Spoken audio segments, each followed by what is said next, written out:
మీకు ఈ వీడియో నచ్చినట్లయితే వీడియోని లైక్ చేయండి. లలితాదేవి రావటంతో మళ్ళీ నయని వాళ్ళ ఇంట్లో ఏదో పూజ జరిపిస్తూ ఉంటారు. దాంతో అందరూ రెడీ అయిపోయి పూజ దగ్గరికి వచ్చి నిలబడుకొని ఉంటే అప్పుడే లలితాదేవి చేతిలో ఒక ప్లేటు ఉంటుంది. ఆ ప్లేటులో పసుపు ఒత్తులు ఉంటాయి. తిలోత్తమ తీసుకో అని లలితాదేవి అంటుంది. అప్పుడు తిలోత్తమ ఎడం చేత్తో ఆ ఒత్తుల్ని తీసుకోబోతూ ఉంటే వామహస్తంతో తీసుకోకూడదు తిలోత్తమ, కుడి చేత్తో తీసుకో నీకే చెప్తున్నది అని లలితాదేవి అంటుంది.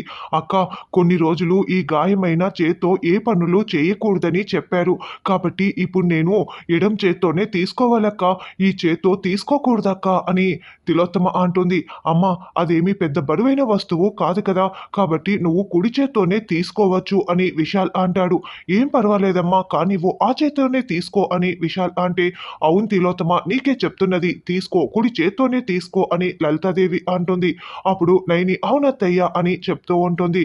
అయితే అప్పుడు తిలోత్తమ, అక్క, ఇప్పుడు నేను గ్లోజు ఉన్న ఈ చేత్తోనే గ్లోజుతోనే దీనిని తీసుకొని ఆ పసుపు ఒత్తిని ప్రమిద నూనెలో ముంచొచ్చా అక్క అని అనడంతో, అలాగే తిలోత్తమ, గ్లోవ్స్ తీయకుండానే పసుపు ఒత్తిని ఆ చేత్తో తీసుకో అని లలితాదేవి అంటుంది.